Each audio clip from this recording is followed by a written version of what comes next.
2010, the state preview. KB and Dr. Bob here with DistancePreps.com as we get ready for a live webcast Saturday morning starting right around 6:30 out at Little Everglades. And our broadcast, KB, being sponsored by the Florida Youth Running Association. You know, in the last segment, we talked about the 3A boys, state record possibly going down 15:02 right now, Jeremy Criscione. You know, something we didn't take into account is that the 3A boys are racing later on in the day. They actually race last. It's not supposed to be all that cold on Saturday, so we're going to have to adjust that a little bit. I think the 4A boys will probably get the first crack with all the talent when they race and toe the line at about 8:20 in the morning. Well, let's go, and we'll start off with the girls, 4A. How do you see it? Well, you've really got another close race on the team side. I don't recall a state meet where we've had this many, team titles up in the air. I feel like we've always had a clear-cut favorite in the past, but on the team side, you've really got a battle between Plant and Lourdes. And in third place, I have Dr. Phillips. In second, I actually have Lourdes. They have 5 team titles in their girls' program history, and every year it seems like they're up there for the 4A title. But I just think, Plant's running really well at the right time, running strong at the end of the season. Their coach is going to have them prepared, and they have 8 state titles in their girls' cross-country program's history. And if they win it on Saturday, they'll be the lone leader at 9 state titles for a girls' program. So a little added incentive, not that they need any, but look for Plant to take that team title in 4A girls. On the individual side, I really don't think this race will be as packed up. I think you'll have a more strung-out race after the first mile or so. I look for Bridget Blake and Vanessa Valentine to be up front. I look for Bridget to try to push the pace, and Vanessa to try to, hang on her heels and try to get her at the end. But in fifth, I have Julia Rodriguez. In fourth, I have Emily Aarons. In third, I have Dana Dembski. In second, I have Vanessa Valentine out of Melbourne. And your 4A girls individual champ, I have Bridget Blake. And look for her to crack the 18-minute mark in that girls 4A race. First race of the day. Hopefully it won't be too cold out there. As far as the 4A boys, you're really going to have a great battle individually and team.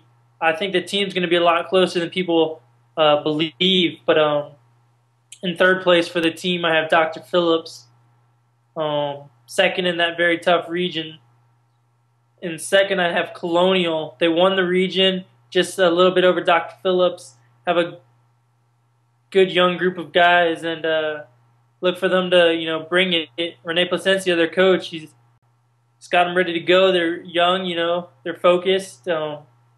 And your favorite has to be Columbus. They've won 3 state titles in their school's history. They've won the last 2 in 4A. And, they've got a strong group of guys. But if any of their guys have an off day, I could easily see Colonial pulling an upset. And what an upset that would be, Nobody sees that coming. But so watch out for Colonial giving Columbus a run for their money in the 4A team battle. In the individual race, I have Eduardo Garcia in 5th, Logan Cruz in 4th, Phil Duncan in 3rd, Armando Del Valle in 2nd, and Ryan Pickering in 1st. I really think Ryan Pickering is going to have a tough battle on his hands. Del Valle, if he brings his A game, I don't think Del Valle gets beat. But I think Ryan Pickering has enough strength, to handle the hills. Should be a great race. Look for both of those guys to be in the low 1450 range.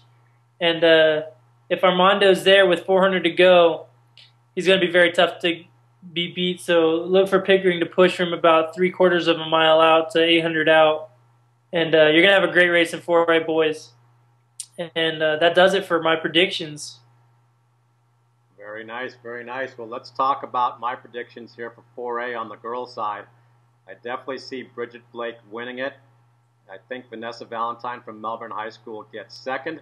Her times have been coming down. She's been training hard, really hard all year long, and I think she's going to peak. Now the question is, can she keep it close enough to Bridget, who likes to take it out from the gun and have a chance to maybe steal the 4A Girls Championship? I don't think so. I think Bridget's going to bring it. She has just a little bit too much firepower up front early, and Vanessa will get second. On the girls' team side of the house, I see Plant getting the championship because of their depth. You really never know who their number one girl is. What a great thing to have if you're a cross-country team.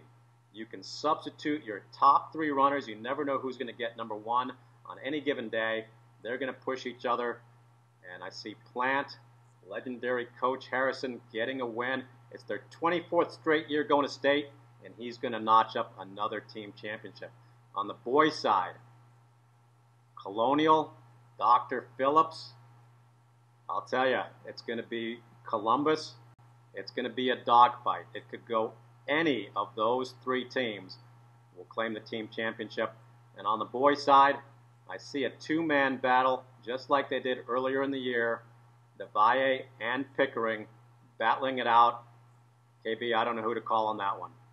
I really don't. I'm hoping that it's just a good race. They give it all they've got out there on the course. And I think it's early enough in the morning that it's going to be sub 15. I think that's what it's going to take to win the 4A boys. Well, let's take another little break. We'll come back and wrap it up.